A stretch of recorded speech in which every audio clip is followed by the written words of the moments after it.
Thank you, Mr. President. I am very honored to be here this evening and to return to Oxford, where I have a degree from, so it's nice to be back here.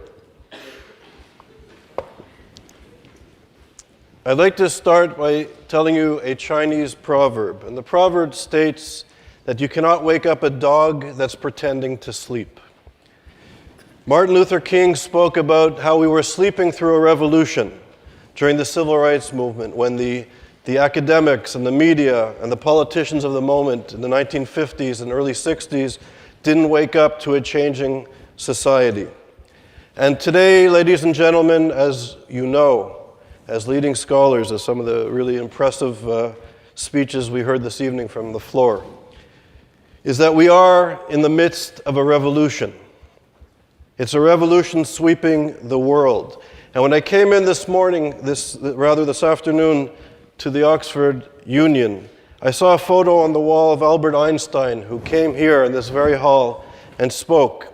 He spoke in 1933. 1933 was the year that the racial laws were passed in Nazi Germany, and Albert Einstein and so many intellectuals were kicked out of universities for being Jewish, for being racially Jewish.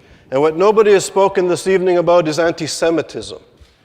The anti-Semitism of the past and the anti-Semitism of today, which is all around us. And if you are not a dog pretending to sleep, it's time that we wake up to this revolution. Anti-Semitism, very briefly, I'll give you the history of anti-Semitism in about 60 seconds, so forgive me. But there were three basic phases. The first phase was religious anti-Semitism. The Jews were the wrong religion. And because they were the wrong religion and didn't accept the Christian notion of being saved and the Christian notion of the Messiah, their redemption was impossible. They were blocked by evil. But what makes anti-Semitism distinctive is that not only were the individual Jews' redemption impossible in this worldview, but world redemption was hindered by the fact that the Jews were stubborn and didn't accept the Christian notion of the Messiah. When the dominant worldview shifted from religion to race and nation and ethnicity and biologically determined groups, the Jews were the wrong race. Jewish communities that lived for many, many generations in this part of the world were suddenly strangers in lands that they occupied and lived in for centuries. So to purify the nation, to purify the white race, the Jews who were contaminating the purity of the nation and the race had to be removed, and we know that this ended, or culminated, if you will, in the Holocaust. Today, anti-Semitism is just as vile and powerful. It's not a thing of the past. It's not, unfortunately, history. Today, we know that the attack is on Jewish peoplehood, on notions of who Jews are as a people. And the attack, the demonization of peoplehood, the demonization and the delegitimization of Israel as the homeland for the Jewish people. We know that at the finest universities in the Western world, in the media of record, that this onslaught against the Jewish people is strong and powerful, and is now part of the dominant culture as it has always been. But this anti-Semitism morphs and changes. But ladies and gentlemen, anti-Semitism is not a Jewish problem. History has showed us that this is the most vile form of hatred. And once this hatred is unleashed upon society, it begins with Jews, but it never ever ends with Jews. And we see this, what happened in Europe, 6 million Jews, innocent victims were killed, and we know nobody's debating the Holocaust here. But we know that not only did 6 million Jews died, but while the Western powers, the United States, Britain, Canada, and other countries waited and placed their stock on Hitler, defeating the communists, even though he was anti-Semitic, we saw that the violence that was carried out against the Jews filled European society. 80 million people were eventually killed in the Second World War that was brought on by the Nazis. Today, we are faced with a reactionary social movement. This reactionary social movement of jihadi Islam. Not Muslims, not Islam.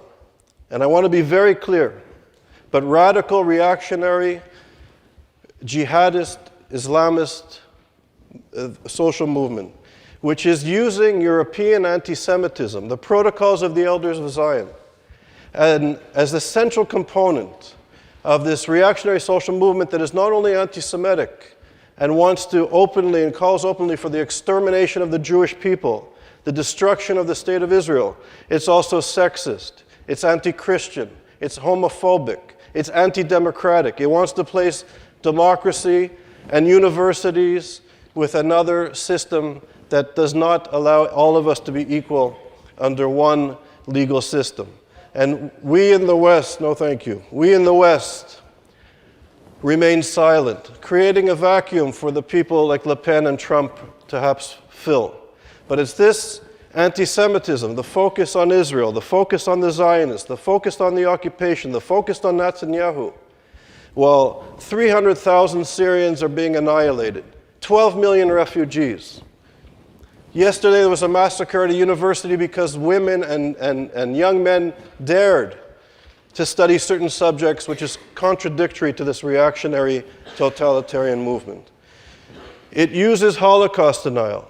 Sheikh Kawadari, the head of the Muslim Brotherhood, who started Islamic studies at Oxford University, here at your university, he was the founding member of the Board of Trustees of this fine center in this fine institution.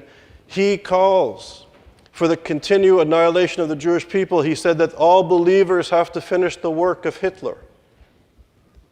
This is the discourse. So anti-Semitism begins with Jews, but it doesn't end with Jews. And today, I'm arguing that we have to curtail, to find a balance between protecting democratic principles against these reactionary, violent, anti-Semitic, genocidal movements, on the one hand, to protect democracy from this, and also to protect our liberties, our universities, and our freedom of speech. Today in the United States, with the First Amendment and the freedom of speech, which was well articulated and argued here among my opponents.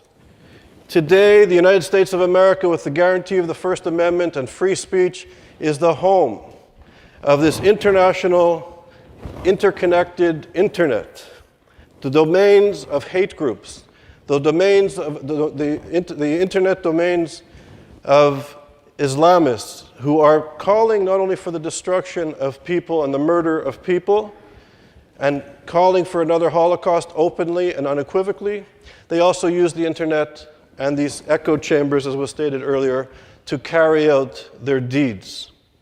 So, unfortunately, as Professor Evans said, Holocaust denial may not be mainstream in Oxford University, but we know it is mainstream in too many places in the world. Not only in echo chambers, but in too many societies. Point of information. No, thank you. No, thank you. I did not say that. No, thank you. And that this is an issue, unlike Professor Lipstadt, that is of great concern today. The Holocaust is the anti-Semitism of 70 years ago, yes, but today there is a new wave of anti-Semitism which is being used as a fuel to reactionary social movement, which is not just a threat to the Jewish people. It's not just a threat to the history, but it's a threat to all of us who want to study in universities, who believe in young girls to be literate and to go to school with this reactionary social movement forbids. So I would argue emphatically that the motion, the limitations on Holocaust denial and freedom of speech should be, because what we are facing today throughout the world is an anti-Semitic movement that is using European anti-Semitism and Holocaust denial to further its goals. And tragically, this reactionary social movement is furthering its goals. Its largest victim are Muslims throughout the world, from Nigeria to the Middle East.